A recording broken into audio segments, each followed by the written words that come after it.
ഈശോയിൽ സ്നേഹവന്ദനം. J logos 316 ചാനലിൻ്റെ 18ാം എപ്പിസോഡിലേക്ക് സ്വാഗതം. ഞാൻ ജോസഫ്. ഇന്നത്തെ എപ്പിസോഡിൽ ന്യായാധിപന്മാർ 5-ാം അധ്യായത്തിൻ്റെ സമ്പന്നമായ ആഴങ്ങളിലേക്ക് നമ്മൾ നീങ്ങുകയാണ്. ദെബോറയുടെ ഗാനം നെയ്തെടുത്ത അഗാധമായ പാഠങ്ങൾ നമുക്കൊരുമിച്ച് അനാവരണം ചെയ്യാം. ന്യായാധിപന്മാർ 5-ാം അധ്യായത്തിൽ ഉൾപ്പെടുത്തിയിരിക്കുന്ന ജ്ഞാനം ഉൾക്കൊള്ളാൻ ശ്രമിക്കുമ്പോൾ ദൈവത്തിൻ്റെ കൃപ നമ്മെ എല്ലാവരെയും അനുഗ്രഹിക്കട്ടെ. ന്യായാധിപന്മാർ 5 ഒരു ആമുഖം. ന്യായാധിപന്മാർ 5-ാം അധ്യായം 4-ാം അധ്യായത്തിലെ സംഭവങ്ങളോടുള്ള കാവ്യാത്മകമായ പ്രതികരണമാണ്. ഇത് ബൈബിളിലെ ഏറ്റവും പഴയ ഭാഗങ്ങളിലൊന്നായി കണക്കാക്കപ്പെടുന്നു. യുദ്ധത്തിൽ പങ്കെടുത്തവരുടെ ധീരതയെ വാഴ്ത്തുകയും വിജയത്തിന് ദൈവത്തോട് നന്ദി പ്രകടിപ്പിക്കുകയും ചെയ്യുന്ന ഗാനം അതിൻ്റെ ഉജ്ജ്വലമായ ഭാഷയാൽ ശ്രദ്ധേയമാണ്. ഇത് സംഘർഷത്തിൽ വിവിധ ഗോത്രങ്ങളുടെ പങ്ക് എടുത്തു കാണിക്കുകയും ജായലിനെ പോലുള്ള വ്യക്തികളുടെ ധൈര്യത്തെ ആഘോഷിക്കുകയും ചെയ്യുന്നു. അക്കാലത്തെ സംഭവങ്ങളെക്കുറിച്ചുള്ള കാവ്യാത്മക വീക്ഷണം പ്രദാനം ചെയ്യുന്ന ഈ കീർത്തനം ന്യായാധിപന്മാരുടെ പുസ്തകത്തിൻ്റെ സവിശേഷമായ സാഹിത്യവും ചരിത്രപരമായ ഘടകവുമാണ്. നമ്മളിനിയും ചോദ്യോത്തരങ്ങളിലേക്ക് കടക്കുകയാണ്. ഒന്നാമത്തെ ചോദ്യം: ന്യായാധിപന്മാരുടെ പുസ്തകത്തിലെ ഏത് അധ്യായത്തിലാണ് ദെബോറയുടെ കീർത്തനം കാണുന്നത്? ന്യായാധിപന്മാരുടെ പുസ്തകത്തിലെ ഏത് അധ്യായത്തിലാണ് ദെബോറയുടെ കീർത്തനം കാണുന്നത്? ഏത് അധ്യായമെന്നാണ് അതിൻ്റെ ഉത്തരം 5-ാം അധ്യായത്തിലാണ്. 5-ാം അധ്യായത്തിൽ. രണ്ടാമത്തെ ചോദ്യം: ന്യായാധിപന്മാർ 5-ൽ ദെബോറയുടെ കീർത്തനം ആലപിച്ചപ്പോൾ ദെബോറയുടെ ആലാപന കൂട്ടാളി ആരായിരുന്നു? 5-ാം അധ്യായത്തിൽ ദെബോറയുടെ കീർത്തനം ആലപിച്ചപ്പോൾ ദെബോറയുടെ ആലാപന കൂട്ടാളി ആരായിരുന്നു? ആരാണ് കൂടെ പാടിയിരുന്നത് എന്നതാണ് ചോദ്യം. ഉത്തരം ബാറക്കാണ് കൂടെ പാടിയിരുന്നത്. മൂന്നാമത്തെ ചോദ്യം: പൂരിപ്പിക്കുക. സ്വന്തം ജീവനെ മരണത്തിലേക്ക് ഏൽപ്പിച്ച ജനമാണ് ഡാഷ്. സ്വന്തം ജീവനെ മരണത്തിലേൽപ്പിച്ച ജനമാണ് ഡാഷ്. ന്യായാധിപന്മാർ 5:18. അത് പൂരിപ്പിക്കാനായിട്ടാണ്. ഉത്തരം സെബുലൂൺ ഗോത്രമാണ്. നാലാമത്തെ ചോദ്യം: ന്യായാധിപന്മാർ 5:4 ആര് സെയറിൽ നിന്ന് പുറപ്പെട്ടപ്പോൾ ഏദോം പ്രദേശത്ത് നിന്ന് മുൻപോട്ട് നീങ്ങിയപ്പോൾ ഭൂമി കുലുങ്ങി എന്നാണ് പറയുന്നത്? സെയറിൽ നിന്ന് ആര് പുറപ്പെട്ടപ്പോൾ ഏദോം പ്രദേശത്ത് നിന്ന് മുൻപോട്ട് നീങ്ങിയപ്പോൾ ഭൂമി കുലുങ്ങി എന്നാണ് പറയുന്നത്? കർത്താവാണ് അതിൻ്റെ ഉത്തരം. കർത്താവ്. അഞ്ചാമത്തെ ചോദ്യം: ഇസ്രായേലിൻ്റെ ദൈവമായ കർത്താവിൻ്റെ സന്നിധിയിൽ കുലുങ്ങിയ മല ഏത്? ഇസ്രായേലിൻ്റെ ദൈവമായ കർത്താവിൻ്റെ സന്നിധിയിൽ കുലുങ്ങിയ മല ഏത്? മലയുടെ പേരാണ് ചോദിച്ചിരിക്കുന്നത്. ഇസ്രായേലിൻ്റെ ദൈവമായ കർത്താവിൻ്റെ സന്നിധിയിൽ കുലുങ്ങിയ മല. ഉത്തരം സീനായി മലയാണ് ഈ കുലുങ്ങിയ മല. ആറാമത്തെ ചോദ്യം: അനാത്തിൻ്റെ മകൻ്റെ പേര് എന്താണ്? അനാത്തിൻ്റെ മകൻ്റെ പേര് എന്താണ്? നമ്മൾ കഴിഞ്ഞ അധ്യായത്തിലും വന്നതാണ് ആ വ്യക്തിയുടെ പേര്. ആ പേരാണ് ചോദിച്ചിരിക്കുന്നത്. അനാത്തിൻ്റെ മകൻ്റെ പേര് ഷങ്കാർ എന്നാണ് പേര്. 5-ാം അധ്യായം 6-ാം വാക്യം. ഷങ്കാർ. ഏഴാമത്തെ ചോദ്യം: അവർ സസന്തോഷം തങ്ങളെ തന്നെ ജനങ്ങൾക്ക് വേണ്ടി സമർപ്പിച്ചല്ലോ. ആര്? അവർ സസന്തോഷം തങ്ങളെ തന്നെ ജനങ്ങൾക്ക് വേണ്ടി സമർപ്പിച്ചല്ലോ. ആരാണ് സസന്തോഷം തങ്ങളെ തന്നെ ജനങ്ങൾക്ക് വേണ്ടി സമർപ്പിച്ചത്? അതിൻ്റെ ഉത്തരം ഇസ്രായേലിലെ സേനാപതികൾ. 5-ാം അധ്യായം 9-ാം വാക്യം. എട്ടാമത്തെ ചോദ്യം: ന്യായാധിപന്മാർ 5:23 മെറോസിനെ ശപിക്കുക എന്ന് പറഞ്ഞത് ആരാണ്? മെറോസിനെ ശപിക്കുക എന്ന് പറഞ്ഞത് ആരാണ്? ന്യായാധിപന്മാർ 5-ാം അധ്യായം 23-ാം വാക്യത്തിലാണത്. മെറോസിനെ ശപിക്കുക. അതിൻ്റെ ഉത്തരം കർത്താവിൻ്റെ ദൂതനാണ് അങ്ങനെ പറഞ്ഞത്. കർത്താവിൻ്റെ ദൂതനാണ് ഈ ഇത് പറയുന്നത്. 9-ാമത്തെ ചോദ്യം: അവൻ വെള്ളം ചോദിച്ചു, അവൾ പാൽ കൊടുത്തു, രാജിക താലത്തിൽ കട്ടത്തൈരും കൊണ്ടുവന്നു. ന്യായാധിപൻ 5:25. അവൾ എന്ന പദം ആരെ സൂചിപ്പിക്കുന്നു? അവൻ വെള്ളം ചോദിച്ചു, അവൾ പാൽ കൊടുത്തു. കേന്യനായ ഹേബറിൻ്റെ ഭാര്യ ജായലിനെയാണ് സൂചിപ്പിക്കുന്നത്. 5-ാം അധ്യായം 24-ാം വാക്യം. 10-ാമത്തെ ചോദ്യം: ആരാണ് കൂടാരവാസികളിൽ ഏറ്റവും ധന്യ? ആരാണ് കൂടാരവാസികളിൽ ഏറ്റവും ധന്യ? 10-ാമത്തെ ചോദ്യമാണ്. പേര് പറയുക. കൂടാരവാസികളിൽ ഏറ്റവും ധന്യായ കേന്യനായ ഹെബറിൻ്റെ ഭാര്യ ജായേലാണ്. 5-ാം അധ്യായം 24-ാം വാക്യം. ജായേൽ. 11-ാമത്തെ ചോദ്യം, എവിടെയായിരുന്നു നഫ്താലി മരണം വരിച്ചത്? എവിടെയായിരുന്നു നഫ്താലി മരണം വരിച്ചത്? നഫ്താലി മരണം വരിച്ചത് എവിടെയായിരുന്നു എന്നാണ് ചോദ്യം.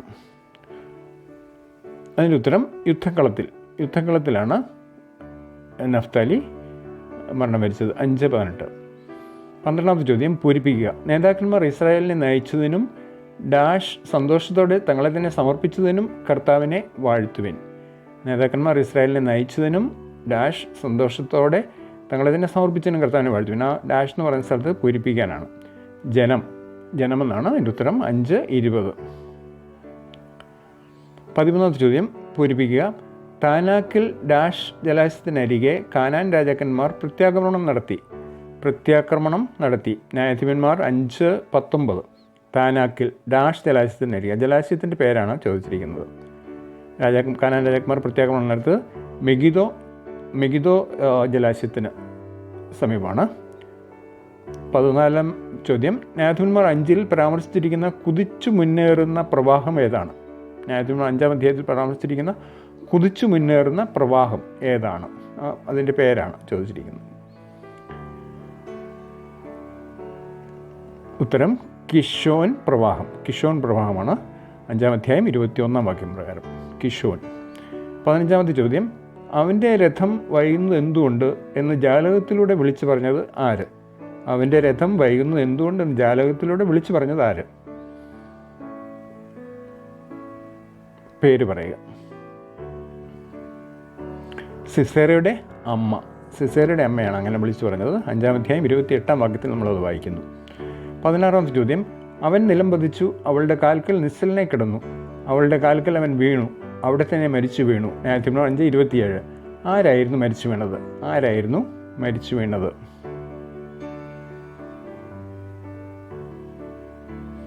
ഉത്തരം സിസേറ. 5-ാം അധ്യായം 26-27 വാക്യങ്ങളിൽ സിസേറയാണ് ഇതിൻ്റെ ഉത്തരം. 17-ാമത്തെ ചോദ്യം, കടൽ തീരത്ത് നിശ്ചലനായി ഇരുന്ന് തുറമുഖങ്ങളിൽ താമസം ഉറപ്പിച്ചു. ന്യായാധിപന്മാർ 5:17. ആര് കടൽ തീരത്ത് നിശ്ചലനായി ഇരുന്നു തുറമുഖങ്ങളിൽ താമസം ഉറപ്പിച്ചു? ആരാണ് ഇങ്ങനെ ചെയ്തത്? ന്യായാധിപന്മാർ 5:17 നമ്മളിത് വായിക്കുന്നത്. ആശേറാണ് ഉത്തരം. 18-ാമത്തെ ചോദ്യം, തേക്കുപാട്ടോട് ചേർന്ന് അവർ കർത്താവിൻ്റെ എന്താണ് പ്രഘോഷിക്കുന്നത്? തേക്കുപാട്ടോടുകൂടി ചേർന്ന് അവർ കർത്താവിൻ്റെ എന്താണ് പ്രഘോഷിക്കുന്നത്? അപ്പോൾ ഒരു മ്യൂസിക്കാണ്. അങ്ങനെയുള്ള തേക്കുപാട്ടോടുകൂടി ചേർന്ന് അവർ കർത്താവിൻ്റെ എന്താണ് പ്രഘോഷിക്കുന്നതെന്നാണ് ചോദ്യം. കർത്താവിൻ്റെ വിജയം. 5-ാം അധ്യായം 11-ാം വാക്യം. വിജയമാണ് അവർ പ്രഘോഷിക്കുന്നത്. 5:11. 19-ാമത്തെ ചോദ്യം, ന്യായാധിപന്മാർ 5:20 വിവരിച്ചിരിക്കുന്നത് പോലെ യുദ്ധസമയത്ത് നക്ഷത്രങ്ങൾ അവരുടെ സഞ്ചാരപഥങ്ങളിൽ നിന്നുകൊണ്ട് എന്തു ചെയ്തു? 5:20 വിവരിച്ചിരിക്കുന്ന പോലെ നക്ഷത്രങ്ങൾ യുദ്ധസമയത്ത് അവരുടെ സഞ്ചാരപഥങ്ങളിൽ നിന്നുകൊണ്ട് എന്തു ചെയ്തു എന്നാണ് ചോദ്യം. അവർ സിസേറയ്ക്കെതിരെ പൊരുതി. നക്ഷത്രങ്ങൾ സിസേറയ്ക്കെതിരെ പൊരുതി എന്നാണ് കാണിച്ചിരിക്കുന്നത്. 20-ാമത്തെ ചോദ്യം, ന്യായാധിപന്മാർ 5:7 ഇസ്രായേലിലൊരു മാതാവ് എന്ന് വിശേഷിപ്പിച്ചിരിക്കുന്നത് ആരെയാണ്? ഇസ്രായേലിലൊരു മാതാവ് എന്ന് വിശേഷിപ്പിച്ചിരിക്കുന്ന ആരെയാണ്? ന്യായാധിപന്മാർ 5-ാം അധ്യായം 7-ാം വാക്യത്തിൽ. അതിൻ്റെ ഉത്തരം ദെബോറയാണ് അതിന് ഉത്തരം. 21-ാമത്തെ ചോദ്യം, സിസേറയ്ക്ക് നിറപ്പേട്ടാർന്ന ചിത്രപ്പണി ചെയ്ത വസ്ത്രങ്ങൾ, എനിക്ക് തോളിലണിയാൻ നിറപ്പേട്ടാർന്ന ചിത്രപ്പണി ചെയ്ത 2 വസ്ത്രങ്ങൾ. ആരാണ് ഈ വാക്കുകൾ സ്വയം പറഞ്ഞത്? ഈ വാക്കുകൾ പറഞ്ഞത് ആരാണ് എന്നാണ് ചോദ്യം. നിറപ്പേട്ടാർന്ന ചിത്രപ്പണി ചെയ്ത 2 വസ്ത്രങ്ങൾ എനിക്ക്. അത് സിസേറയുടെ അമ്മയാണ് പറഞ്ഞത്. 5-ാം അധ്യായം 28-30 നമ്മൾ വായിക്കുന്നു. സിസേറയുടെ അമ്മ. 22-ാമത്തെ ചോദ്യം, ന്യായാധിപന്മാർ 5:8 പ്രസ്താവിച്ചിരിക്കുന്നത് പോലെ പുതുദേവന്മാരെ പുണർന്നതിനെ തുടർന്നുള്ള അനന്തരഫലം എന്തായിരുന്നു? പുതുദേവന്മാരെ പുണർന്നതിന് തുടർന്നുള്ള അനന്തരഫലം എന്ത് സംഭവിച്ചു എന്നുള്ളതാണ് ന്യായാധിപന്മാർ 5:8 പറഞ്ഞിരിക്കുന്നത്. അതാണ് ചോദ്യം. യുദ്ധം കവാടങ്ങളിലെത്തി എന്നുള്ളതാണ് സംഭവിച്ചത്. യുദ്ധം കവാടങ്ങളിലെത്തി. 5-ാം അധ്യായം 8-ാം വാക്യം. 23-ാമത്തെ ചോദ്യം, ന്യായാധിപന്മാർ 5:28-30 പ്രകാരം സിസേറയുടെ കാലതാമസത്തിനുള്ള കാരണമായി അവൻ്റെ അമ്മ എന്താണ് സങ്കല്പിച്ചത്? അമ്മ എന്താണ് സങ്കല്പിച്ചത്? ഉത്തരം അവൻ കൊള്ള തിട്ടപ്പെടുത്തുകയും പങ്കുവയ്ക്കുകയുമായിരിക്കുമെന്ന്. ന്യായാധിപന്മാർ 5:15 പ്രകാരം ഏത് ഗോത്രത്തിലെ ഭവനങ്ങളിൽ ആഴത്തിൽ ഹൃദയപരിശോധന നടന്നു? അത് 24ാമത്തെ ചോദ്യമാണ്. ഏത് ഗോത്രങ്ങളിൽ ആഴത്തിൽ ഹൃദയപരിശോധന നടന്നു? ഏത് ഗോത്രത്തിലെ ഭവനങ്ങളിൽ? അതിൻ്റെ ഉത്തരം റൂബൻ ഗോത്രത്തിലെ ഭവനങ്ങളിലാണ് ഇത് നടന്നത്. 25ാമത്തെ ചോദ്യം, ആരുടെ സ്നേഹിതർ ശക്തിയുള്ള ഉദയസൂര്യനെ പോലെ ആകട്ടെ എന്നാണ് ന്യായാധിപന്മാർ 5:31 പറയുന്നത്. ആരുടെ സ്നേഹിതർ ശക്തിയുള്ള ഉദയസൂര്യനെ പോലെ ആകട്ടെ എന്നാണ് ന്യായാധിപന്മാർ 5:31 പറയുന്നത്. 5:31 അവസാനത്തെ വാക്യമാണ്.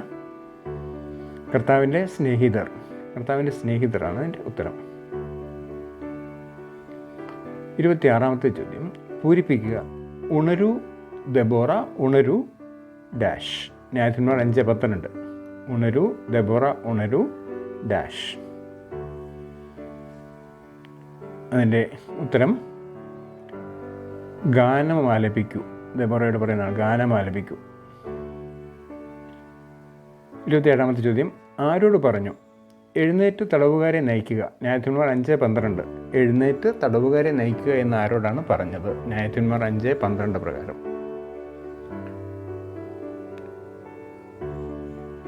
അതിൻ്റെ ഉത്തരം ബാറക്കിനോടാണ് പറഞ്ഞത്. ബാറക്കിനോട് പറഞ്ഞു. 28ാമത്തെ ചോദ്യം, ന്യായാധിപന്മാർ 5-ൽ എത്ര വാക്യങ്ങളുണ്ട്? 5-ാം അധ്യായത്തിൽ എത്ര വാക്യങ്ങളുണ്ടെന്നുള്ളതാണ് ചോദ്യം. 28ാമത്തെ ചോദ്യം, ന്യായാധിപന്മാർ 5-ൽ എത്ര വാക്യങ്ങളുണ്ട്? ഉത്തരം 31 വാക്യങ്ങളാണ് 5-ാം അധ്യായത്തിലുള്ളത്. 31 വാക്യങ്ങൾ. 29ാമത്തെ ചോദ്യം, ദബോറയുടെ കീർത്തനം എന്ന ശീർഷകം ന്യായാധിപന്മാരുടെ പുസ്തകത്തിൽ ഏത് അധ്യായത്തിലാണ് കാണുന്നത്?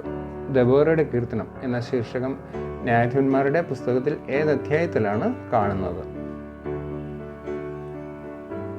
ഉത്തരം 5-ാം അധ്യായത്തിലാണ്. ഈ 5-ാം അധ്യായത്തിലാണ് നമ്മൾ ഈ ഹെഡിങ് കാണുന്നത്. 30ാമത്തെ ചോദ്യം, ദെബോറായും അബിനോവാമിൻ്റെ പുത്രൻ ബാറക്കും ആലപിച്ച കീർത്തനം രേഖപ്പെടുത്തിയ വിശുദ്ധ ഗ്രന്ഥഭാഗം ഏത്? അബിനോവാമിൻ്റെ പുത്രൻ ബാറക്കും ആലപിച്ച കീർത്തനം രേഖപ്പെടുത്തിയ വിശുദ്ധ ഗ്രന്ഥഭാഗം ഏത്? അധ്യായവും വാക്യവും. ന്യായാധിപന്മാർ 5:1 തൊട്ട് 31 വരെ.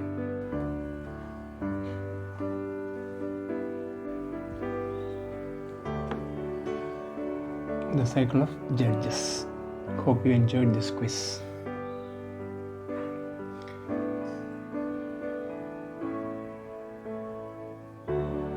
ന്യായാധിപന്മാർ 5 നൽകുന്ന പാഠം. ന്യായാധിപന്മാർ 5 ദബോറയുടെ ഗാനം, ധീരമായ നേതൃത്വം, ദൈവിക ഇടപെടൽ, ഐക്യം, സ്ത്രീകളുടെ പാരമ്പര്യേതര റോളുകൾ എന്നിവയെക്കുറിച്ചുള്ള വിലപ്പെട്ട പാഠങ്ങൾ നൽകുന്നു. ഇത് ദബോറയുടെയും ബാറക്കിൻ്റെയും ധീരതയെ ആഘോഷിക്കുന്നു. ശക്തരായ നേതാക്കളുടെ പ്രാധാന്യം എടുത്തു കാണിക്കുകയും ദൈവിക സഹായത്തിലുള്ള വിശ്വാസത്തിന് ഊന്നൽ നൽകുകയും ചെയ്യുന്നു. വിവിധ ഗോത്രങ്ങൾക്കിടയിലുള്ള ഐക്യത്തിൻ്റെ ശക്തിയെ ഈ ഗാനം അടിവരയിടുകയും സ്ത്രീകളുടെ, പ്രത്യേകിച്ച് ജായലിൻ്റെ സത്യമായ സംഭാവനയോട് പരമ്പരാഗത ലിംഗപരമായ മാമൂലുകളെ വെല്ലുവിളിക്കുകയും ചെയ്യുന്നു. മൊത്തത്തിൽ ന്യായാധിപന്മാർ 5 സമൂഹം, വിശ്വാസം, ദൈവിക കരുതലിൻ്റെ അംഗീകാരം എന്നിവയെക്കുറിച്ചുള്ള കാലാതീതമായ പാഠങ്ങൾ നൽകുന്നു.